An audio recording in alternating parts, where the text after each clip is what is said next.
Hello, sinners and shakers and Christmas adventurers and all the ships at sea, and welcome to a very good year. I'm your host, Jason Bailey, and across the mic and across the country from me is my co-host, Michael Hull. So, for those of you who were tuning in to Guide for the Film Fanatic and are wondering what the hell's happening here, let me explain. Before we started this show, Mike and I co-hosted a podcast called A Very Good Year, where we invited a guest to pick their favorite year of movies and talk to us about that year. In December of 2023, at the end of the first season, we invited back our friend Alissa Wilkinson, who had just stepped into her role as movie critic at the New York Times, to discuss the year that had just ended as a sort of, modified bonus episode thing. And we enjoyed doing that so much that we did it again at the conclusion of that show's second and final season in 2024. And now, here we are again. So join us in again welcoming back the one and only Alissa Wilkinson. Hi, Alissa. Hey, guys. Good to be here. Thank you so much. Thank you so much for coming back. You start a ritual, you just have to keep doing it. I mean, we are, if nothing else on this show, traditionalists. We believe strongly in our holiday traditions. Okay. Happy Hanukkah, everybody. That's right. It is. That's right. It was a little momentary worrisome scheduling snafu when we realized this was the first night of Hanukkah, but Mike worked it out. Second night of Hanukkah. Excuse me. Excuse me. My iCal is erroneous, apparently. Yes, they got that wrong. They did. All right. So, Alissa, as we saw on A Very Good Year, it can be hard to get the full measure of a movie year until some time has passed. But I've asked you this the last 2 years. I'm going to ask it again. In the moment, what are your thoughts on sort of the overall quality of the films this year, the state of the art, where we are, all those sort of big overriding year-end questions? I feel like it was a weird year. Like I would say even up to maybe a month and a half ago, I didn't really have any idea, aside from a few films, what was going to be on my best of list. It was just very strange. And in fact, several of the movies on my list are movies I saw in 2024 that were distributed in 25, more than usual. So that was interesting. And of course, it's been like a very weird year for the business with all the merger and acquisition stuff, the AI, existential dread, all of those things. Also, I feel like I saw, I left Cannes this year thinking I didn't see anything that was like head and shoulders above everything else, but everything I saw was good. But then a lot of the stuff I saw didn't end up getting distribution yet this year. It'll probably come out next year, a lot of international films. So it just was a little bit strange, really. And we also had a lot of films, I think, from auteurs that were kind of not their top work. But then we also had some work that was just incredible from others. So I don't know. That's more interesting to me than the year where you kind of know by May what's going to win Oscars. Right. So yeah, I mean, I think I might have some idea at this point, but I still don't really know, and I would rather do that. But everyone feels very nervous in the movie business right now. Everyone I talk to is just like, I don't know, like who knows what's going to happen. But at the same time, like, last night I was trying to go to a movie, and every movie in Manhattan seemed to be sold out on a Sunday night, a snowy Sunday night at that. And I thought, well, that's good. I like that. Good. I like to see this. So, there are good stories to be told too. There are. I pulled up this, when I was making the rundown, I pulled up the one I made from last year to sort of start from as a template. And then I look over the opening question. I'm just going to ask you the same questions again, because like the concerns and the things we're talking about have not changed much over the course of these last 12 months. Of course, I asked at this time last year about Netflix disrupting theatrical exhibition, etc. Now, even more of a concern with the possibility, and it is, we must reiterate, a possibility of this Warner Brothers Discovery acquisition, which is a long process, and obviously there are other factors in play. But what are your thoughts, sort of, on the Netflix question in general, which is always the question, but also sort of the conversations that have been popping up around this Warner Brothers Discovery acquisition question? Yeah, I mean, I don't like it. I don't really, I would not I would be happy if none of it happened. I think that I have no reason to believe that the thing Netflix is saying right now, that they will continue to prioritize theatrical distribution. I think anyone who believes that is should take a good hard look at why they're a commentator in this industry at the moment, because as we know, Netflix, the folks, on top at Netflix would like nothing better than to see all theaters go out of business. So that's scary to me. On the other hand, I don't think that the other options are much better. And there is the fact that the movie business financial and business model kind of just doesn't make sense. And I was talking about this the other night with someone and just saying that, like, honestly, when you think about it, every art form is going through this right now. Publishing doesn't make any sense. Right. I mean, we publish books. I have no idea how they make money. It makes no sense to me whatsoever. Absolutely none. Yeah. The art world is in a state of absolute crisis because they don't really have a model that works. Music, they don't have a model. Nobody has figured out any of this. Part of the problem being that art wants to be free, right? So monetizing it is always going to be a problem. But the movies are so expensive right now. I know you and I have talked about this many, many times, but they're made so expensively right now that they've shot themselves in the foot 1,000 times. And that's part of the reason that Warner Brothers is in the state that it is in, is just carrying all this horrible debt. And it's also had an incredible year, which nobody was expecting in January. So these are two things to like balance out. And on top of it, Warner Brothers and all these companies find themselves in a place where, the politics of the moment actually are going to insert themselves into whatever deal making winds up happening, which wouldn't have happened 2 or 3 years ago, or at least not in the way that it's going to occur. So it feels like a real inflection point. I mean, it feels like a moment we're going to be reading about in our film history books in the future. Right. And what it will look like and what it will mean, I do not know. The thing I keep finding myself saying is that, like, the Netflix acquisition would be the worst one for the movies, but the best one for, like, America. Yes, I think that's true, which is so bleak to say. It is. That these are the choices that we're making. And above all of it, that I find myself, of all people, rooting for David Zaslav to keep his fucking job. Like, that's a sentence I never thought would come out of my mouth. But we'll move on from it, but it is a fascinating story to talk about because it is rife with the kind of little ironies that if you read them in a fictional book or saw them in a film, you would think were too broad. Like the idea that Warner Brothers is going to be taken over by a company that wants to get rid of theatrical after having a year where they have proven over and over again the value and profitability of theatrical exhibition. Theatrical specifically, and of weird format theatrical too, right? Yes. Like, not only proving that movies can still make money in the theaters, but that people are into these movies for these specific experiences of seeing One Battle After Another in VistaVision, of seeing Sinners in IMAX, of being a part of a crowd when you're seeing, God forbid, the Minecraft movie. Like, so the idea that that their most likely and motivated buyer would just look at all of those financials and say, nah, fuck it. Like, primarily out of spite and stubbornness. Right. And also wanting to be able to do all the things that Netflix as a tech company would like to be able to do, which is harvest data, control things with algorithms, and insert AI into every bit of the process. And this is the stuff that scares me, and I think scares anybody who likes movies, but also it is taken as gospel that, like, young people don't go to the movies. Well, it's actually false. It's old people who don't go to the movies. Young people like going to the movies.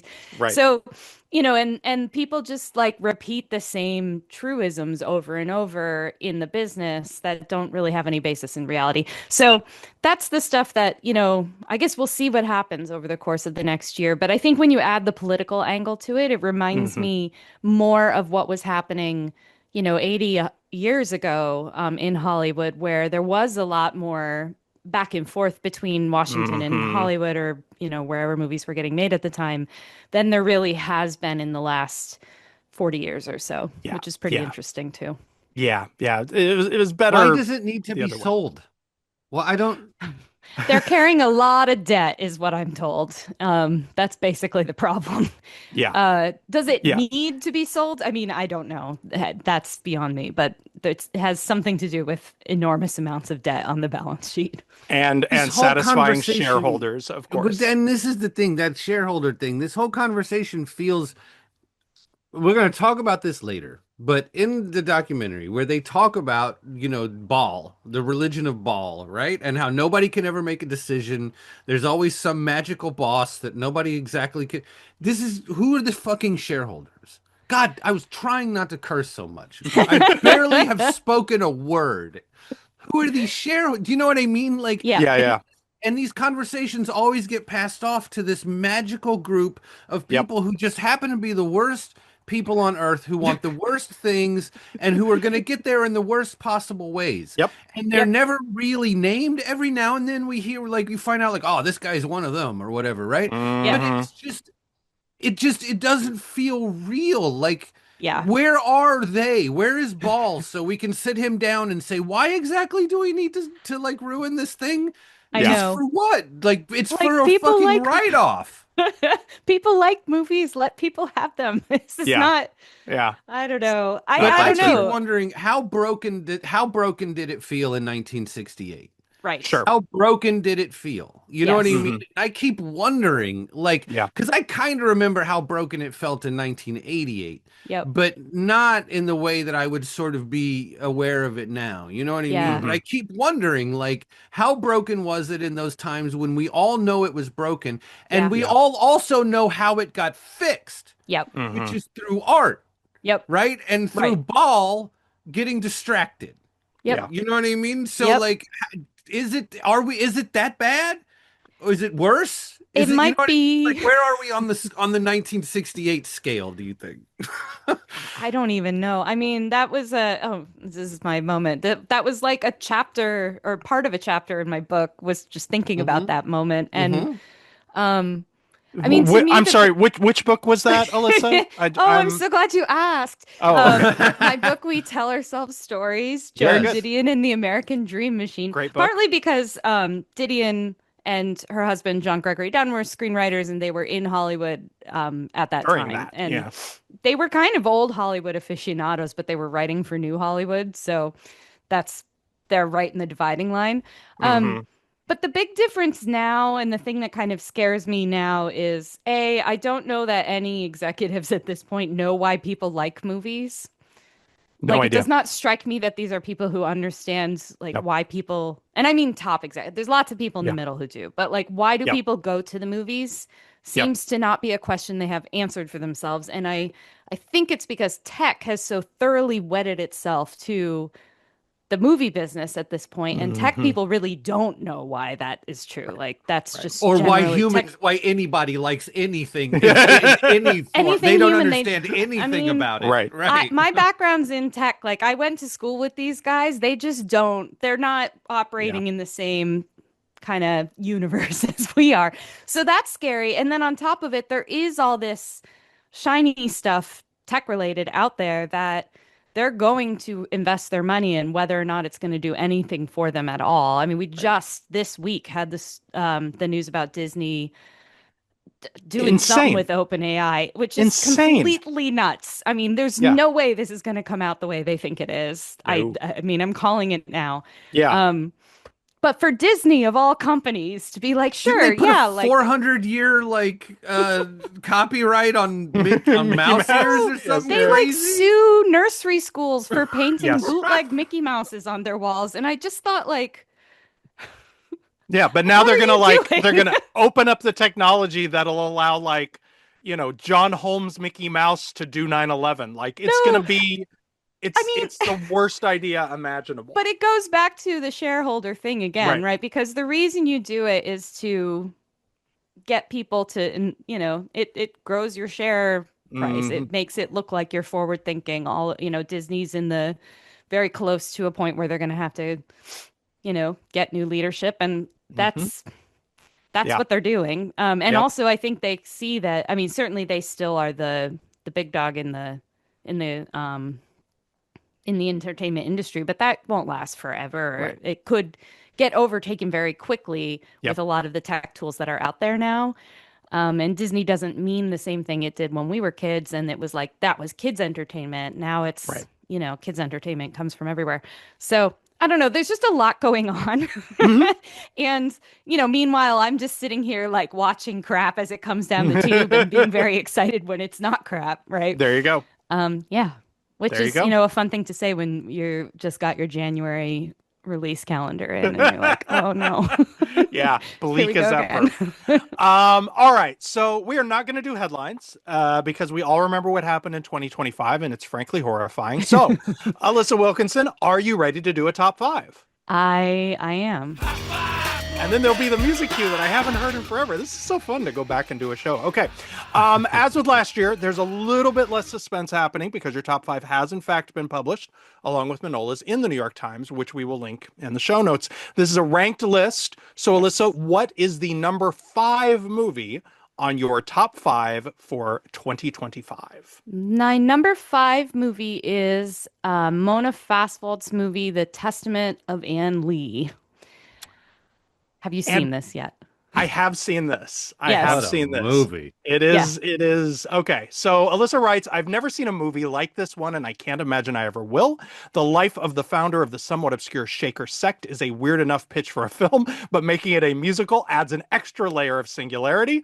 I can't help but think that in the hands of any filmmaker other than Fastfold, this would have been a horror film, but instead it's a tale of beauty, ecstasy, and religious devotion, uncompromisingly committed to Anne Lee's vision of simplicity and divinity, stunning in every frame.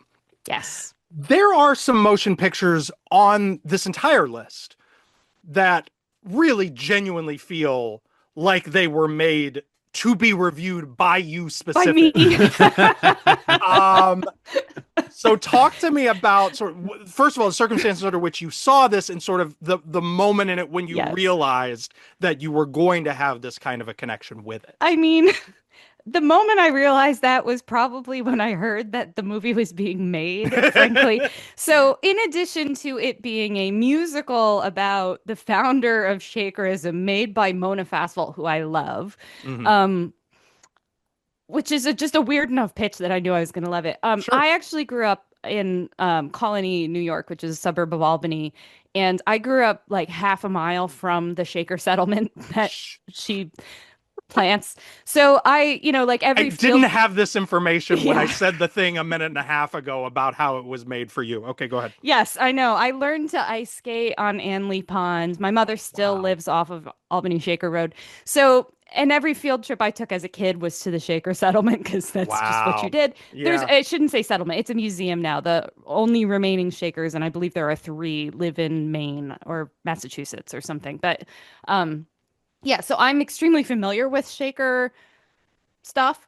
And also, I love a weird religious film. Mhm. And that all of those pieces together were going to be interesting. And then I Yeah. saw it and I was like, this is an insane movie. And it really Yeah. is an insane movie. It just like fully commits to what it Absolutely. is.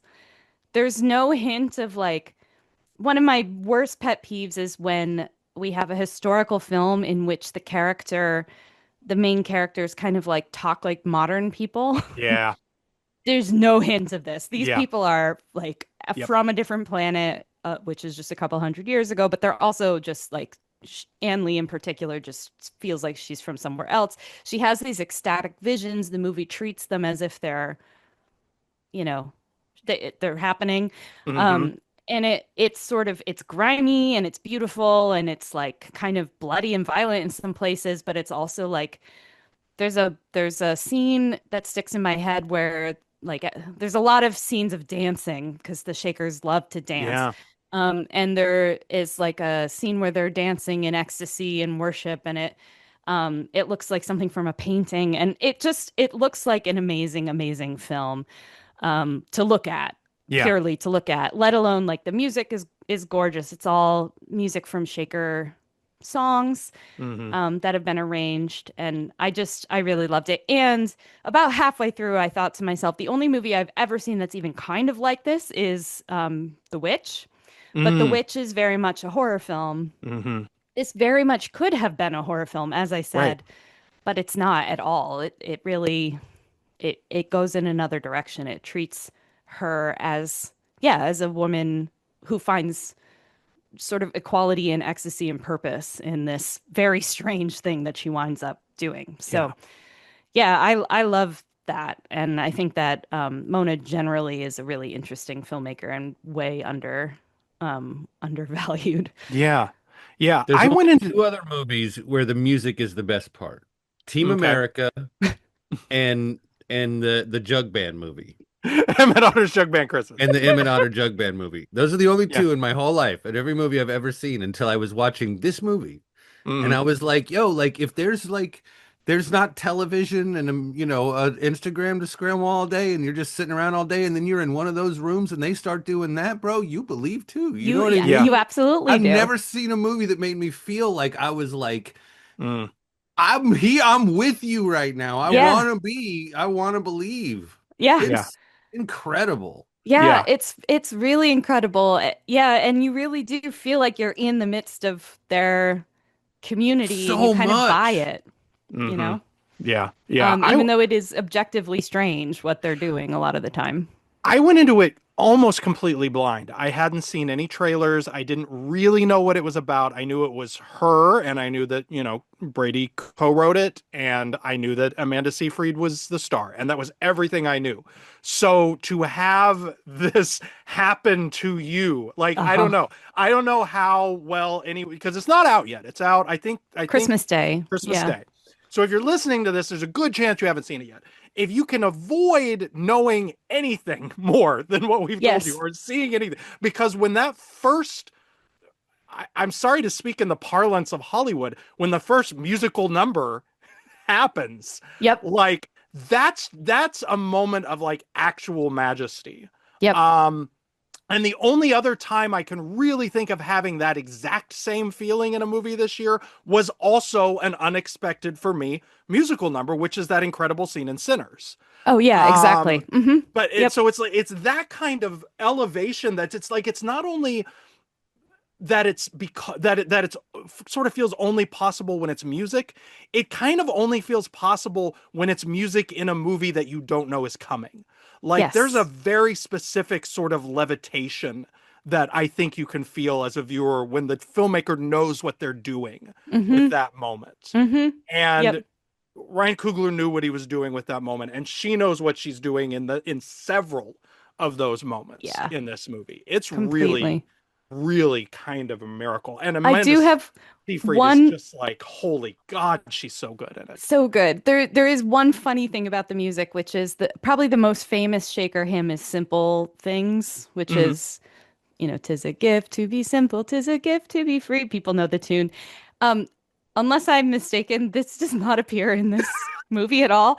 The movie it does appear in Yeah. is Wake Up Dead Man, the Knives Out movie. It's the song that she's playing on the cello at the end, and I thought, well, Man, that's funny. that's So there you beautiful. go. In the Catholic movie, it's in the Catholic movie. There you go. That's I don't think amazing. I've ever enjoyed a movie where a lady was yelling at me for a lot of it about what Jesus thinks I ought to do either. Yeah. Like if I knew that that's, you know what I mean? If like, I mean, Yeah. you Uh-huh. know what, that's probably what the Ann Lee movie is going to be. You know Yep. what I mean? But like, but the way that they took the visions seriously Hmm. Right. and, this sort of, but they also like, oh, they say she spoke 17 languages that night. And you can tell that lady really believes it, but like, it's Yep. Hmm. not, they're not trying to make her do it. Right. You know what Right. I mean? There was this sort of like this combination between belief and restraint in sort of Hmm. in the picturing of it. What you're picturing is I just what an incredible movie. I didn't know it Yeah. was coming out Christmas. I will actually go see this again in a real Yeah. theater And and it's like playing in 70, I believe. So that You would have a be 70 screen up there, don't you, Mike? oh yeah, a few of them. I Yeah. will Yeah. definitely. This is one that I would go see in a theater because, like, I was just sitting here on my computer, just like like I imagine it would be so much more in 70 in in a yeah. room. Yeah, you it's go. great. Thanks for that one. Thanks for that one. You got it. I don't think I ever would have been like, yeah, I'll let this lady yell at me about Jesus. But no, it's great. All right, Alyssa, what is the number 4 movie on your top 5 for 2025? Well, to nobody's particular surprise, I think it is Marty Supreme, directed by Josh Safdie, one of two Safdie movies this year, and definitely, sadly, the superior one. Yeah, we'll get back to that. Yeah. Alyssa writes, watching Timothy Chalamet's frenetic, swaggering table tennis champ hustle and strut his way through 1950s New York can feel like clinging to the back of an amped-up alley cat for a couple of hours. Totally nerve-jangling, utterly exhilarating. But the story beneath the story is what made Marty Supreme so marvelous to me. It's about a Jewish kid who knows just what kind of anti-Semitism and finely stratified racial dynamics he's up against in post-war America, and who is using every means at his disposal to smack back. End quote. Nicely said.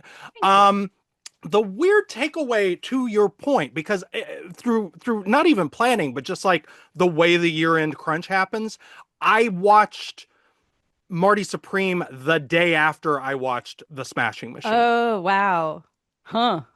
And my takeaway from that experience was I I wonder how hard they fought over who got Ronald Bronstein in the divorce. Because I came away from this movie feeling like maybe he's kind of the secret sauce to the Safdie brothers whole thing. I mean, you can see the Safdie touch in in Smashing Machine. I think that movie needed a real good screenwriting pass. But this one is just, it is like watching Uncut Gems, except more terrifying somehow, more of an anxiety attack. Yeah. Obviously Timothy Chalamet is great in it and completely doused in sweat the whole time. Yeah. My thing with him, which is I'm way in the minority on this. Like I will own this. I have never before been dazzled by him. Yes. I don't think he's bad. I've never thought he was bad. I've just always felt like he is one of those actors who just is really smart and picks good projects and good collaborators. But I had never really seen him in anything that sort of gave credence to the talk I would occasionally hear of generational talent. Yeah. Yep. I always thought he was fine. He's tremendous in this. It is a really good performance. It's wild. But I actually like Gwyneth Paltrow is amazing in this great. movie, which I don't think I've said that in a long time. What? The pregnant is Marty's birthday. Odessa Ozan. I mean, thank you. Just oh my God. There's like I walked away from the movie thinking it's a dude heavy movie. Yep. But her and Gwyneth were the ones that I was thinking about after the thing was over. And Fran Drescher too, honestly. I mean, when you watch the opening credits, and I often sort of appreciate a filmmaker who doesn't burden me with opening credits. Like, let's just get to it sometimes. But with this, like, I really enjoyed the opening credits just because it was such a random assemblage of names. It's like, oh, sure, Abel Ferrara's in it. Okay. I know. And the opening credits are happening while you're watching like a sperm and an egg, and it's playing Forever Young, right? Yes. And you're just like, what is this movie? Yes. Immediately, what is this movie? Yes. Incredible. But then a lot of people saw it at this secret screening at the New York Film Festival, and I was not going to go to Lincoln Center for a 3-hour movie at 8:30 p.m. on a Monday. Incredible. Same. So I only saw it like a month ago, I guess, maybe, and I was kind of prepared to be. I went in with my arms crossed a little bit because I was like, whatever. Everybody gets so hyped up about movies when they're the first one to see something. Yeah, like there's sometimes some of that. Yes, exactly. The thing I had not like been told or heard or I don't know was all of the social commentary part of it. Like which is it is not heavy-handed really, but I I saw someone compare it to The Brutalist on Twitter, and they got dragged for it. And I understood why they got dragged for it, but actually, it's not a terrible comparison because It's thematically, not. there's something very similar going on in here. And Yeah. I don't really want to say a lot more because you kind of want to let it unfold. But if you Yeah. go in knowing that there's a story beneath the story I think that yes. is very much about like kind of being Jewish in immediately post-war America, and there's like kind of racial stratification specifically here. Hmm. It explains why the story unfolds the way it does if you're kind of like dense about the history there, but also it just makes it so much more exciting because you can see shades in Chalamet's performance where he ratchets up and down Yeah. like what he's doing depending on who he's with. Yeah. It's really fascinating and just like really smartly written. Yeah. I was kind of bowled over by the fact that it was that good because I mean, I know that is kind of something that has been underneath a lot of Safdie movies, or perhaps we say Bronstein movies, but it just it really worked in this one, even though it's like, it's a ping pong movie. Right. But no, but that, all of that social subtext is what makes it, I don't want to, I don't want to get into sort of comparisons or denigration, and it's that makes it better or more important Yeah. or whatever. But it certainly makes it different. It certainly Yes. puts it at a different sort of level. And the thing that I think that this sort of, because this is going to come back up, Yeah. it's, I think, important to understand that there are a lot of movies that came out this year, and a couple of them are on this list, and we'll talk about others, that really do feel in many ways to be directly commenting on the moment Yes. in ways that are not possible with how long it takes to make a movie. Yes. But just Correct. the way that smart filmmakers smell what's in the air, Yep. and that works its way in directly or subtextually. Yeah. And so, like, what I found so striking about Marty Supreme, when I went to just write just a paragraph, I didn't have an assignment anywhere. I was just like, let me just, I will often go write a capsule of something I'm not reviewing because I'll need a capsule for it someday. And what I found myself writing about it was that what is interesting about this one and the way that they're taking it up a notch is that Marty is the quintessential American. Like, he's completely full of shit. Mhm. He's totally high on his own supply. He runs off this combination of like bravado and horniness and some intelligence, Yep. and just believes that he should be praised and allowed to achieve every dream he has for that reason. Hmm. And there's nothing more tiresome at 10 years in to be like, this is a Trumpian character, this is a Trumpian analogy. But once I locked in on that, like, I could not stop thinking about it. Yeah. Marty Supreme is America. It's not accidental. The fucking opening title, the ping pong ball that gives you the title says Marty Supreme, made in America. Like, Yep. that's basically part of the title. Yeah. But He's a it does hustler. that Yeah. so well. Yeah, he's a grinder. He's a bullshit artist. Like, Yep. period. Anyway, that was where I landed on that one. Mike, But thoughts can on I- Marty before we move on? Well, so I think they can just start calling their movies Facial Hair and Sweaty Desperation, and I would still watch them. No It's problem. true. Personally preferred Uncut Gems just because the story is so Sure. now in New York, and I feel like I know all those guys. You know what I mean? Right, So right. like Sure. that was just sort of like I just personally dug that one a little bit more, but it seems pretty clear that there's a lot more going on here than the other one. But I would just like to say, you've seen Five Obstructions, right? Like, the idea of the obstruction as a pathway to creativity. Mhm. These guys need to like make a Hays Code movie. I would like to issue an obstruction challenge to the Safdie brothers to do a Hays Code movie. You guys, one of these I've never thought that It's a Wonderful Life should be remade until I was watching Marty Supreme. And then I thought one of you guys should remake, the one who made Supreme should remake It's a Wonderful Life without changing it. You can give people cell phones or whatever if you want, but you don't get to change the end. You don't get Yeah, to change the essential nature of the character. You know what I mean? sure. Now that would be a good movie, I mean, dude. I would That would be a watch that. challenge. I I'd would watch watch that. I'd watch the shit out of that. Yep. Good Alissa movie, dude. Wilkinson, what is the Yes. number 3 movie on your top 5 of 2025? It is a long title. My Undesirable Friends, Part One, Last Air in Moscow, directed Not as by long as Julia the movie. Lucktev. Yes. Alyssa writes, Lokhtev's camera captures the gradual tightening net around a group of independent journalists in Moscow in the months before President Vladimir V. Putin orders the invasion of Ukraine. In the process, the film's 5+ hours illustrate the ways that authoritarian rule slowly chokes the free press. First with bureaucratic red tape and declaration of opposition to the state, then with more severe and dangerous measures. It's the most thrilling, terrifying film of the year, end quote. Well said. Here's the thing. Typically, when we do these shows, I'm sort of like the interviewer and Mike is like the color commentator.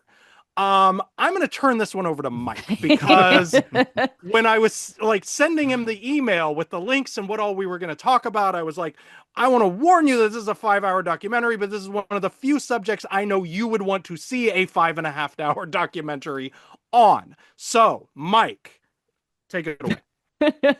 Well, I'm curious sort of how this movie hit you because I have been, I was in Ukraine this year. I have been covering this story. I've been covering Ukraine for more than 5 years, but this story specifically for 5 years. And for 6 months before the invasion happened, we were interviewing Ukrainians who were saying they're going to invade us and we're going to win. And it just sounded ludicrous. They just sounded insane. But we were interviewing military people and all these different people, and they were all saying the same thing. And every single one of them was right. And so I'm watching this movie, and I'll talk about my own feelings going through it later, which were every feeling a human being can have. But being so steeped in it, I was shocked at the fact that they chose to have no context. It's sort of the decision making around the decisions around the filmmaking. And I know you do a lot of documentaries. I love your documentary coverage. You know what I mean? I really respect your opinion on this stuff. And I don't know how steeped in this story you are. Yeah. So I'm really curious, sort of like why this roast. This is your number 3. A lot of movies came out this year. You know better than anybody. Yeah. I mean, I think as a documentary, as an observational documentary, I haven't seen anything like this in ages. It's really that kind of long. I mean, it doesn't actually take place over that much time, but it's just durational, by sheer fact that you're sitting there. I think that so Loktev found herself in Moscow at this moment when she was making the film because she had read about these journalists at this independent station being they were put on a list of foreign agents. Foreign agents. And so they had to say that they were a foreign agent whenever they posted anything, even if it was just like a picture of their dog on Instagram, they would have to put like a disclaimer. And she was like, and she was born in the Soviet Union, but she grew up in the US from childhood. And so she was like, well, that seems like a good topic basically for a documentary. So she went over and kind of got there and realized what was about to happen. And so, and just stuck around. So you kind of just watch what's happening. And as a journalist myself, like someone who works in a journalistic organization, I felt like, the story of this documentary, and this is the first half of the documentary, I should say. The second half is still in post-production and it is coming, and it follows the journalists in exile. But the story of it is less about Russia and Ukraine, although that obviously is that's the situation of it. Sure. But I saw a lot of movies that sort of repeated the same themes this year in different places. Whether it was, Brazil or Middle East or different places where it was like, how do governments, we get this idea from the movies that like authoritarian governments just like march in and say, okay, everybody, now everything's shut down. And that's just not how it happens, And what was so startling about watching this movie Well, so first of all, I first saw it in September of 2024. Yeah. Because that's when it was playing at the New York Film Festival.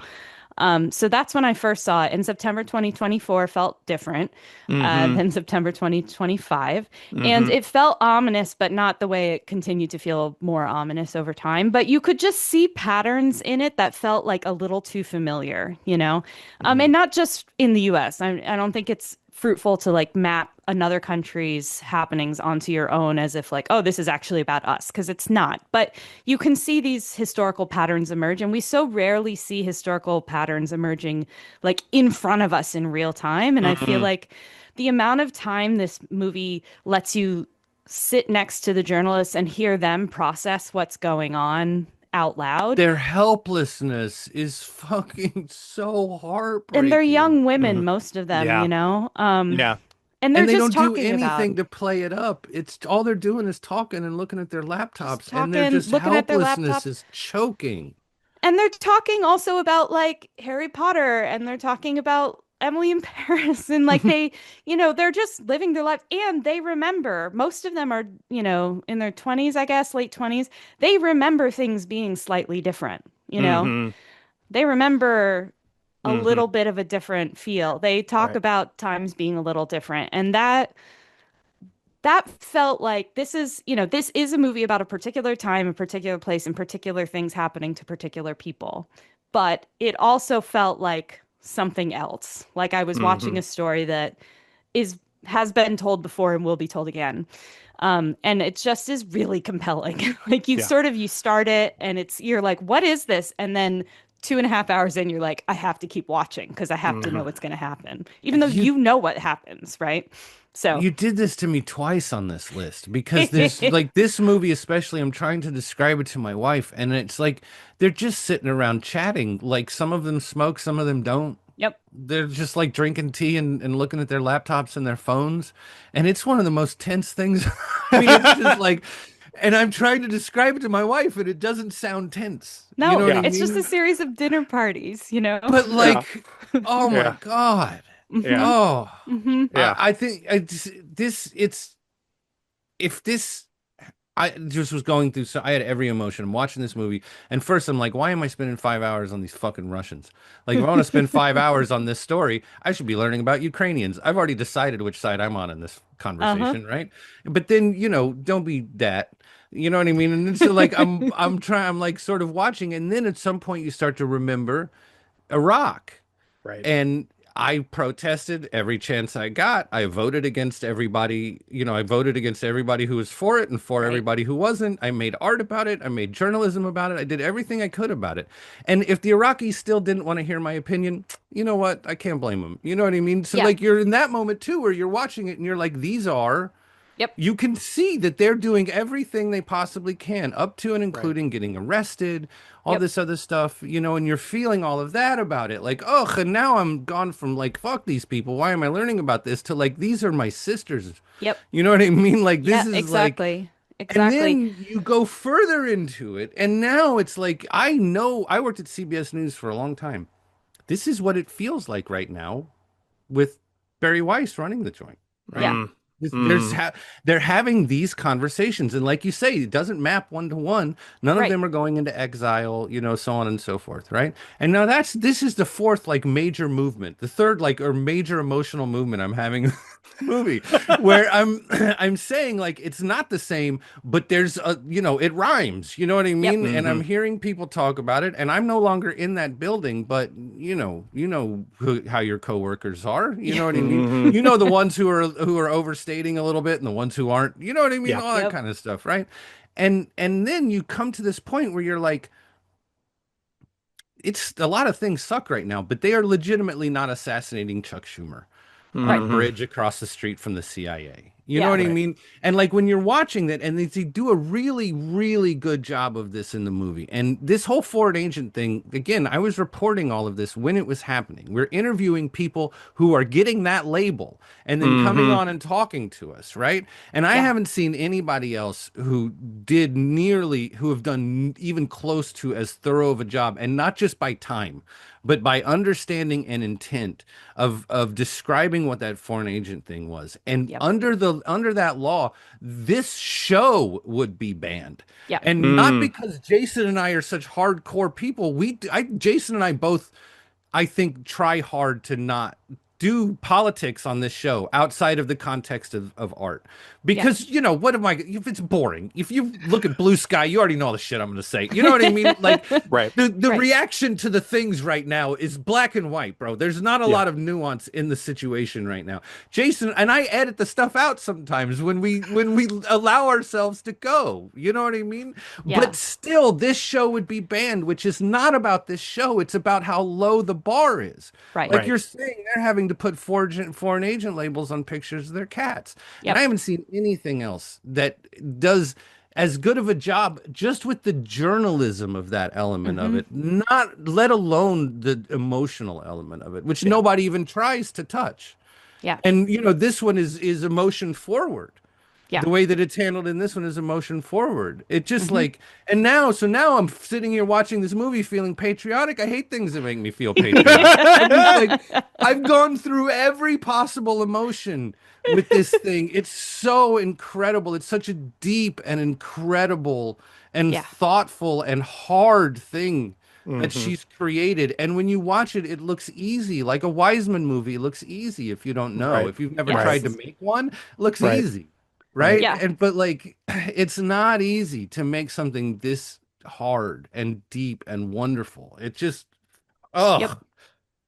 breaking my Yes. heart, Alissa Wilkinson. in tiny pieces. What a movie. Yeah, it's so compelling. Let me And I ask think, this. like the fact that I have been talking and thinking about this and reporting about this every single day for the last 5 years, and you and Jason have not.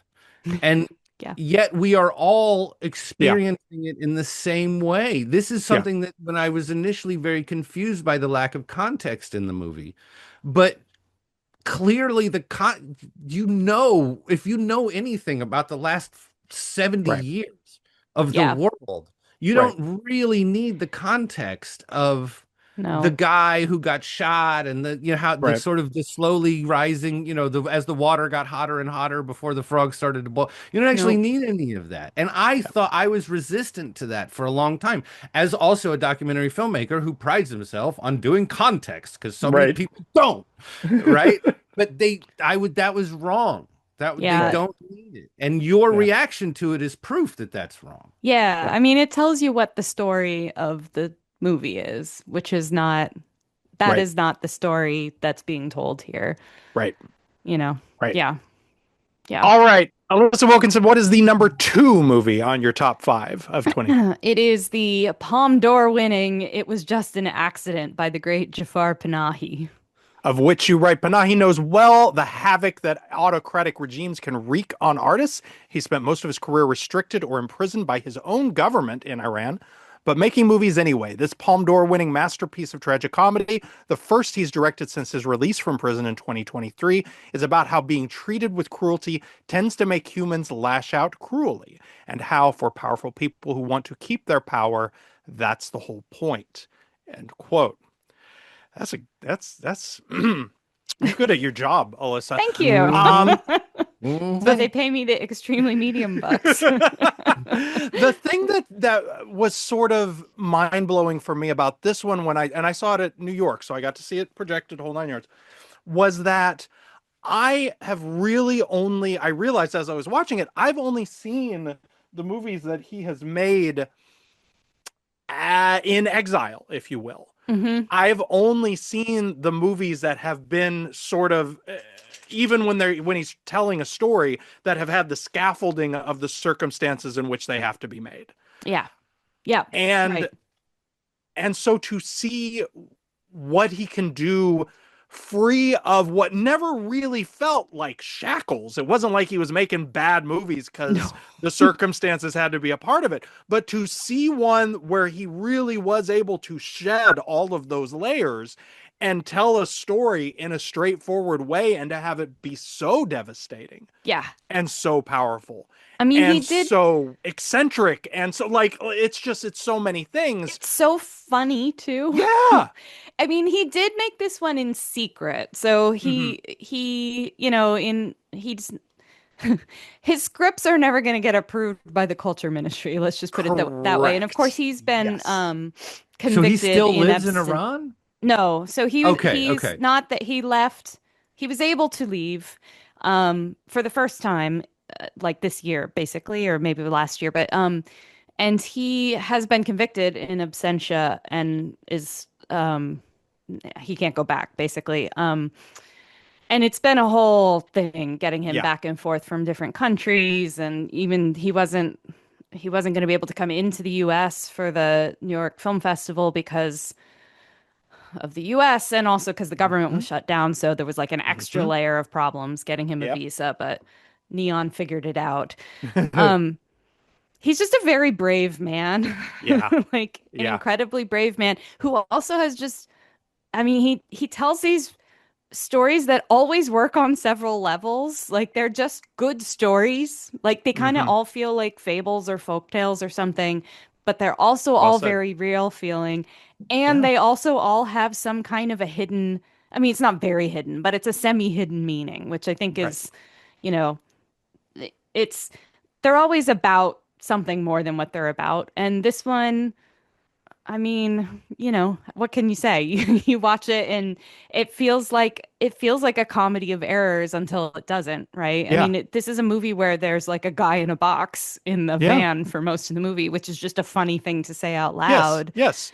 And you a know. woman in a wedding dress through the Hmm. like I mean on one level it is entirely ridiculous. Yes. But the way in which he builds the narrative, the way that it snowballs with an almost screwball logic, Yep. Hmm. but is about things that are so much grimmer than Yeah. anything in a screwball comedy. And I don't know, just his ability to be so many different things at once is for me the thing that maybe I value most in a filmmaker is the ability to sort of juggle disparate narrative styles, disparate tones, to sort of the way he works the whole map in this one is really kind Hmm. of exhilarating, I think. Yeah.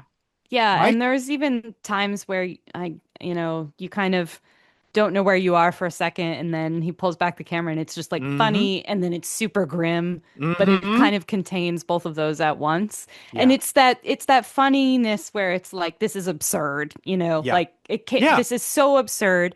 Everybody's caught for most of the movie you're thinking everybody's caught up in this absurd system, and that's kind of what's Mm-hmm. driving it. And then you get to the end and you realize there's actually like one more layer of something going on here. It's Mm-hmm. just a great movie. Mm-hmm.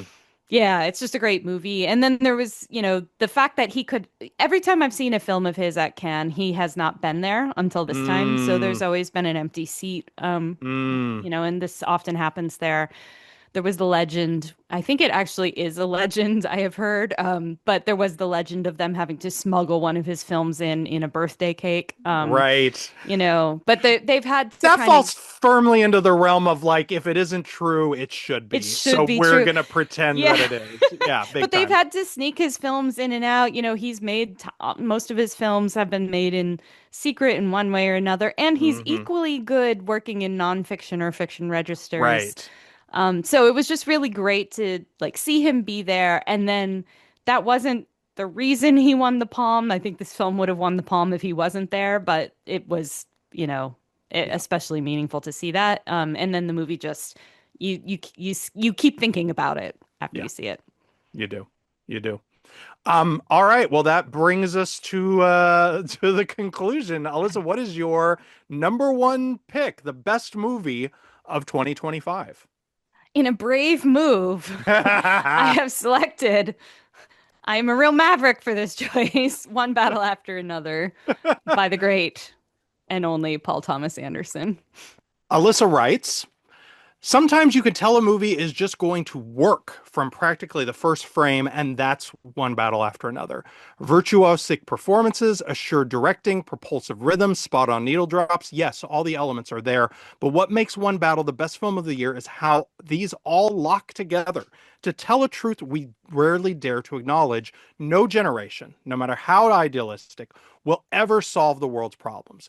We'll hand our children what we messed up and tell them it's their turn now, and they'll take the and they'll take up those battles in their own way. Um, this I will surprise no one myself by saying is also my pick for the best film of the year. Um, what do you think it is about this movie that has connected so fiercely with so many people? I mean, it's it's really good. It sure is. It's got great performances, which really I think is what anchors it, which is again not a shocker in a PTA Right. movie. That tends to be true. It's got some of his signature stuff that really, I mean, the Christmas Adventurers thing alone would be enough to like it's Yeah. so perfect. And Yeah. it's so rare for a movie to give us like a shorthand for something these days, a Mm. little bit of, the Christmas Adventurers is going to Mm. continue into the future as a Mm-hmm. shorthand for a certain kind of guy. Mm-hmm. Um, I think that I've been thinking a lot about how grew up mostly in the 90s, and you kind of got the sense that we had gone past all the Right. bad stuff and we were on an Right. upward trajectory, Mm-hmm. grew up in the interregnum, I guess. And it became very clear that that wasn't true. Yeah. And there's been so much talk in the last few years, especially about generational change or perhaps the lack of it in political leadership and how that's Mm-hmm. necessary. And I think the movie, again, as you were saying, kind of inadvertently or not, taps into that. It itself is an adaptation of a Pynchon novel from the 80s, kind of an adaptation of a Pynchon novel from the 80s, updated for Right. the present. That one Right. was about Reagan. This one is. So, like, it's kind of doing what it says it's about too, Mm-hmm. which is bringing Mm. one generation's thing into the next generation. Ooh, that's good. Yeah, I love that. But, it's got Benicio del Toro talking about beers, and it's got, just like Leo wandering around in a bathrobe the whole time, and Yeah. it's just a huge delight. And, I saw it in IMAX the first time, and then I went back and saw it in VistaVision, and it looked Same. even better. Yeah. And I expect that this is the kind of I always love Paul Thomas Anderson's movies. I've never seen one I Hmm. didn't like, but this Correct. is one of Yeah. those ones where you're like, oh, this one's major Yeah. in his filmography. It feels like one of the one. It feels very mature, while also just being like thrilling and funny, Right. adventuresome, all those Yeah. things. Yeah. It feels like a movie he could not have made before now. Yeah, I agree. Even though there are many things about it, like it is not stately. It is a young man's movie, Yes. but it also just feels, but it is a stately young man's movie in the way that some of the best like late Scorsese movies are. Yes. That Very much. he still has the fire and the electricity that has always made him an exciting filmmaker, but Yeah. now he has 20, 30 years of experience. Like he's been doing this long enough now that he knows how to achieve these effects Yeah. in a way that he didn't when he was 28 Yes. He's making, got like the arty. weird stuff. Like he's got those weird, like whatever Hmm. Del Toro's doing in here is like Hmm. funny and strange, and you kind of have to watch it twice so that you can Yeah. pick up on all of it. But it's Yeah. also it's the effect of like putting some really great boxes in a room and then dumping him into the box and saying, do your thing, you know? Yeah. Yeah. And you have to be a very confident director to be able to do that. And you can just feel the confidence oozing off of the Absolutely. screen from the get-go. And Absolutely. I mean, there's no better feeling than like sitting down 3 seconds into a movie and being like, I'm in good hands. Absolutely. Yeah. Absolutely. And then also that it's so that like it has so many incredible surface pleasures, and then also is so rich and textured that you pick up on things Yeah. in second and third viewing that you might not have. Like I was so sort of overwhelmed by the entirety the first time that I saw it. And then the second time I saw it, it was so much about Benicio del Toro's Yeah. performance. It was so much about Sensei Sergio. And it was about things that people had written that I had read in the interim about moments in that performance that I Yes. was aware of but hadn't keyed in on. The way that when he walks Bob through the apartment, that he introduces every single person in there to him and Yeah. make sure he knows who they are and what their name is, and that and the way in which he's made to understand that they are not supporting players in his story, Yeah. even though Yeah. that's how we're going to meet them and how Bob's going to meet them. That everyone who he encounters is a person who's going through their own thing. Yeah. The way that every single character in this thing has richness and nuance. Mm-hmm. The way that when I watched it the third time, the intake woman at jail almost made me cry. Yeah. That Yep. is my favorite Yeah. one scene performance of the year, is the Mm-hmm. woman who's like, "Are you diabetic?" Like and the way that entire like the 10 minutes after that unfolds is some Yeah. of my favorite shit in a movie So good. ever. So Um, good. I don't know. I think it's kind of a miracle Yep. that this movie exists, Yep. that he managed to use his relationships, use DiCaprio, and probably, frankly, guilt David Zaslav into writing a check of this size that he needed Absolutely. to make a movie of this size and scope. Yep. I think is sort of astonishing. Mike, anything to add on One Battle After Another? We've sort of just ranted for a while. I mean, I know people that actually went underground in the 70s. Like, this movie felt in some ways like an attack, in some ways like like a fucking family reunion. I didn't know what to make of this movie. Like, and also like it's a movie full of incredible incredible women who are all over this Yes, movie. thank you. Yeah. Yes. But somehow like Sean Penn's best performance in his entire career, and I don't say that as a person who doesn't like him or like as an insult or anything of that Yeah. nature, but like maybe his best performance ever. Yep. And how, and like I walked away from Marty Supreme thinking about the two, main women in the movie. Yeah. Yep. Yeah. Somehow I walked out of this movie thinking about Sean Penn, just like I didn't. Holy granola! This Yep. movie felt personal. I already did the whole Ukraine thing. Oh, I'm not gonna do this again. But like, yeah, good movie. Good movie. Not Good my movie. favorite of his. Not my favorite of the year. But oh my god, dude. Yeah, Yeah. good stuff. Yep. All right, Alyssa. Well, thank you for that excellent top five. And as with last year, we're going to skip the Hollywood Minute. Box office is still undecided. They're still giving out awards. We got 4 more months of that nonsense. So, Alyssa Wilkinson, are you up for a lightning round? All right. Yeah. Let's do it.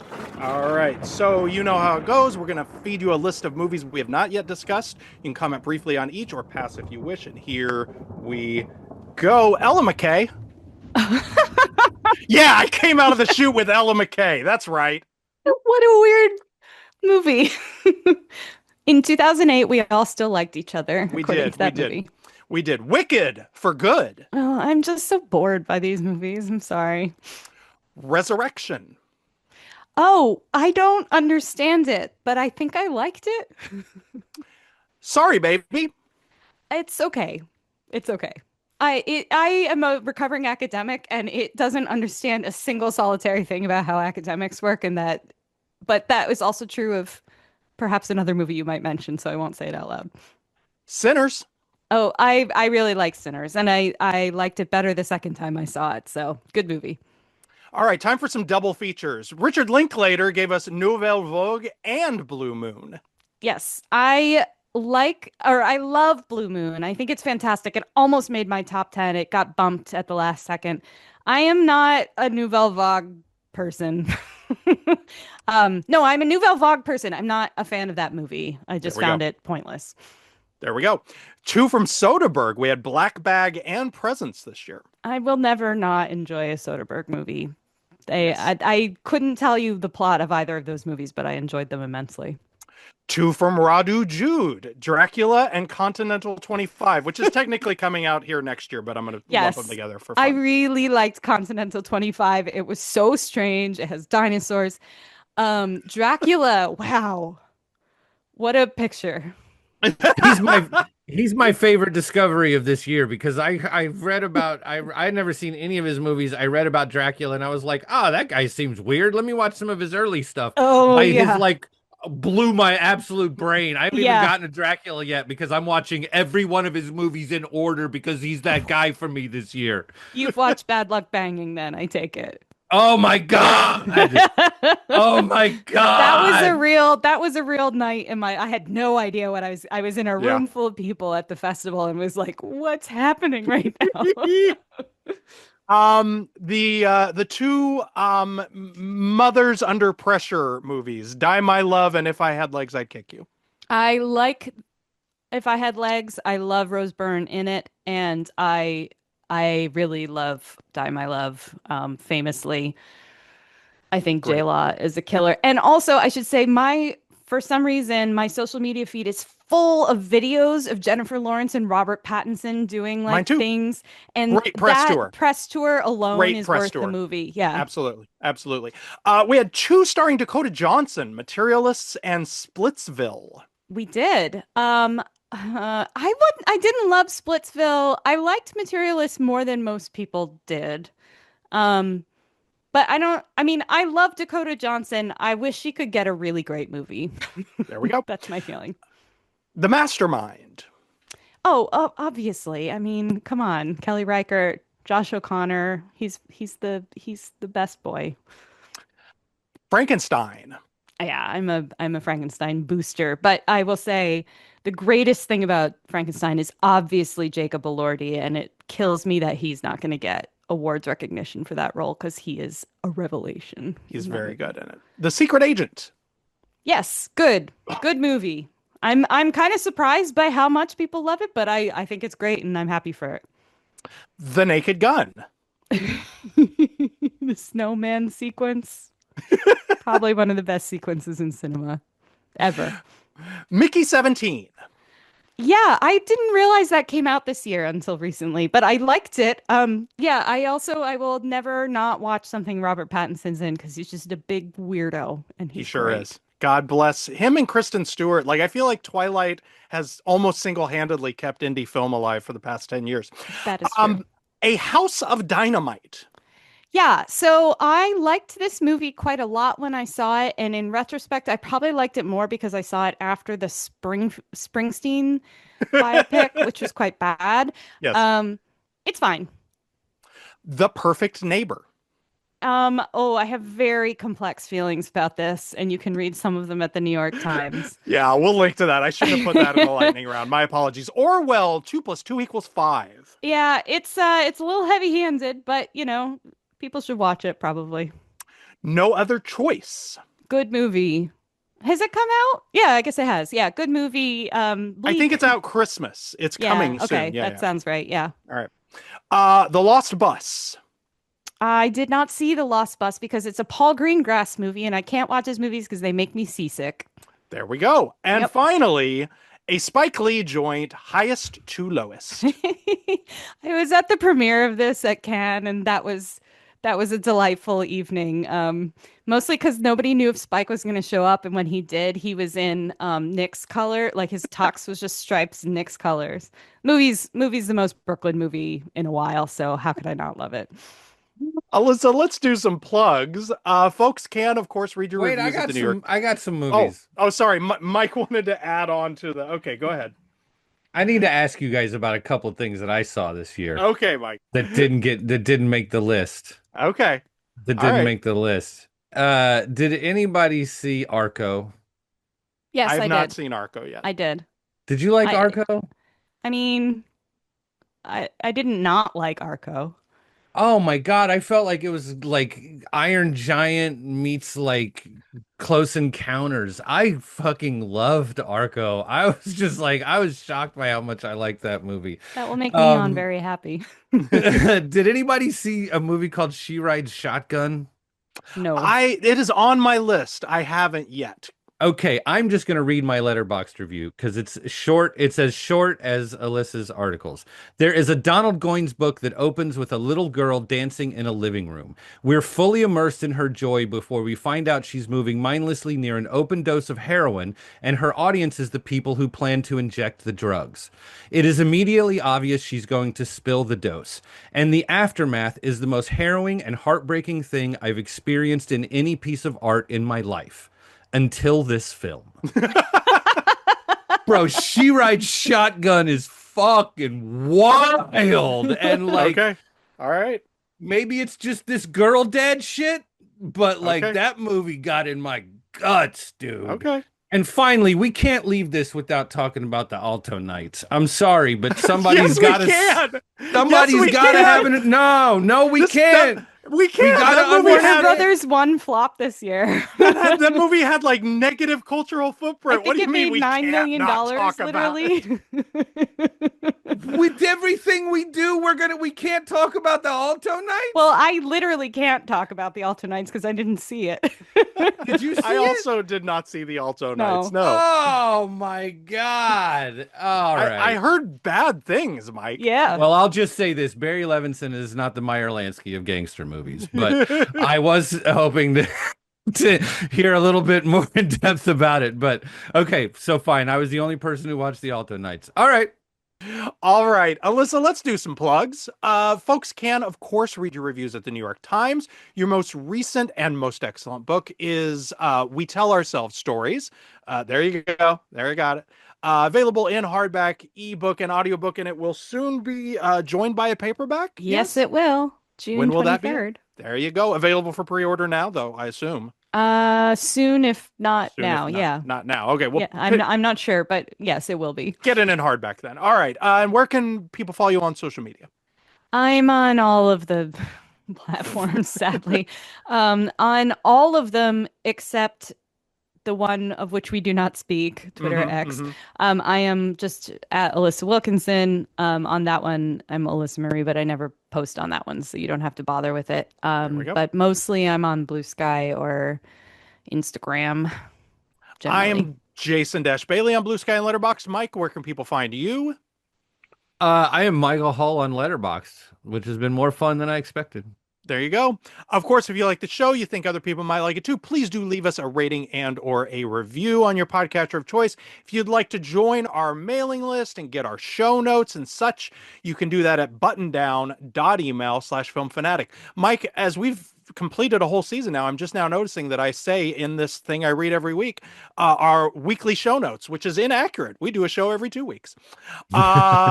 We'll correct that for next season. Quick reminder. If I didn't notice, then probably nobody Fair enough. else did either.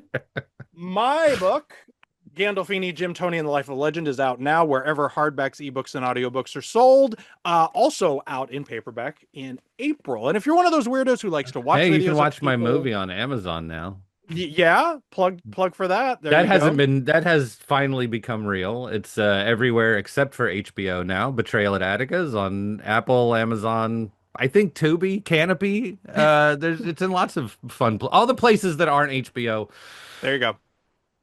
You can except see for Be- Netflix. see Betrayal at Attica, which is a very, very good movie.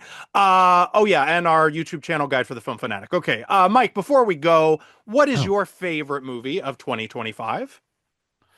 The answer to this question is Good Boy. Did you guys see Good Boy? I did see Good Boy. Yes. I did not. Look, I'm not necessarily saying Good Boy is the best movie of the year. The all question right? was Like, your favorite. I'm not putting it up against one battle after another, whatever you want to do. There are people For that sure. made much more massive things.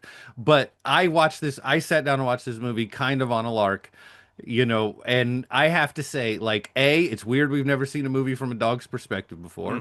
And B, I don't know if anybody else could have made it work as well as they did, because it's not just putting the camera at knee height. Like you understand the world from, Yep. what the dog knows, but Yep. you also understand sort of the machinations of the humans in Mm-hmm. the way that Hmm. the dog wouldn't necessarily. The Mm-hmm. dog is sort of observant of things that people don't notice. They genuinely made this damn thing from the dog's perspective in a way that I didn't see. I genuinely was really impressed. The While photography is also, great. yeah, Like, while also using, because it's a horror movie, so while hmm also by adopting that perspective, doing some sort of metatextual commentary on the tropes and conventions of the horror genre, I found it very clever. and it's like it's scary in moments and it's confusing in moments, and you never Hmm. like, even by the end you're not entirely Hmm. sure, sort of like, who is the monster. I just like, Hmm. I just was just it was really, really impressive and enjoyable to watch. But like, obviously I just sort of enjoyed watching it. But then the more I was thinking about it, and I watched with my wife, who was just like, I'm not watching a horror movie about a dog. And I was like, no, no, no. I heard an interview with the director, and he was Yeah, very clear that the one that the thing you're dog, doing if you're making a horror movie from a dog's perspective is not hurt the dog. Yep. Yep. right. Like that's gonna kill it for Movie over. everybody, Yeah, right? yeah. So I told her that very early on. I was like, I'm pretty sure the dog gets out okay. Hmm. It was very, very impressive work and Yeah. a fun movie And to watch. and if I recall correctly, 73 minutes. Oh, now you're talking my language. Tight as a I'm drum. telling you, good Tight boy. as a drum. Favorite of Ah, 25. there you go. And you, Jason, what was you said battle after another. I You did. got So what I another one though. You decided to got to do back up. here's what I decided to do super fast. I'm going to do my top five, and I'm going to throw them out. And I've avoided a lot of these because I want to hear Alyssa's thoughts on these as well. So my number five of the year is Zodiac Killer Project. Ah, yeah. I love it. Um, which just scratches such an itch for me for the sort of self-referential, Mm-hmm. self-commentating documentary. Mike and I had a conversation recently where he was talking to a professional filmmaker who was saying the only way you can make money making a documentary now is by making a true crime documentary. And I feel like this movie, if enough people see it, could become the walk hard of true Yes. crime documentaries. Like it's Yes. so beautifully punctures the cliches, the visual language, the while also not being snobby about it. No, not at all. He acknowledges that he watches all of these movies too. It's such a fine needle that he threads, and Yeah. I found it thrilling. The first time I saw it at Sundance in January, I rewatched it in December to make sure I was remembering how good it was, and I was right. Hmm. Number four, Sinners, we discussed. My number three of the year is Train Dreams. Where do you land on Train Mm. Dreams, Alyssa? I do love Train Dreams. The first time I saw it, I was like, I like this movie. And the second Hmm. time, I thought it was incredible. Yeah, yeah. And I will say, I mean, I reviewed it. I published a review and I got an enormous amount of email from people who were like, oh, I love your review. I love this movie. And I Hmm. went into my editor on the next week and I was like, I think there's something with this movie. People Yeah, really love this movie. So it yeah. has, I mean, I know there's discourse or whatever, but it's got a lot of fans. Yeah, I mean, I think that is one of the increasingly rare examples. I feel like there used to be more of these of the positivity of the Netflix Yeah. effect, of Hmm. the fact that like because a movie is sort of arty but has that kind of wide accessibility, that once word of mouth starts to get Yeah. around about it and it's easy for people to see, they see it and are sort of taken by it. Yeah. Yeah. That was the same thing as Zodiac Killer. Saw it in Hmm. January at Sundance, loved it, cried, sort of forgot about it, revisited it when I was making year end, cried again. It's a great movie. My Okay, number I have two. only seen the first half of Train Dreams, and I had to stop it due to unfortunate circumstances. But I have strenuously avoided any information about this movie, and all I can say halfway through it is nothing bad better happen to that family. Nothing bad better happen to those nice people. And don't make that face at me. That's a spoiler. I might not watch the rest of the movie now, and I'm just My gonna number two just gonna for let it be this 2025. idyllic the first half. My number two of 2025 is Sentimental Value, Yeah. which just absolutely clobbered me at Yeah, that makes Toronto. sense. Yeah, I would yeah, have it's predicted that, in fact. pretty me coded. Yep.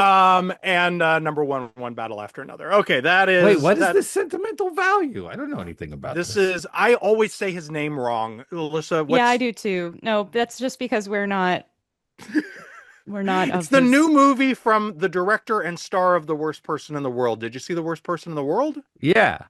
Okay, it's their new one. Oh, that's a good. Okay. Stellan Skarsgård, probably going to get an Oscar nomination for it. Ella Fanning is in it, and she's fantastic. It's terrific. It's on my Plex. You can watch it. Okay, thank you again, Alissa Wilkinson. Of course. Thank you, guys. This is always a pleasure. It's one of my favorite things about the end of the year. Thank you, Mike. Thank you, Jason. And thank you for listening.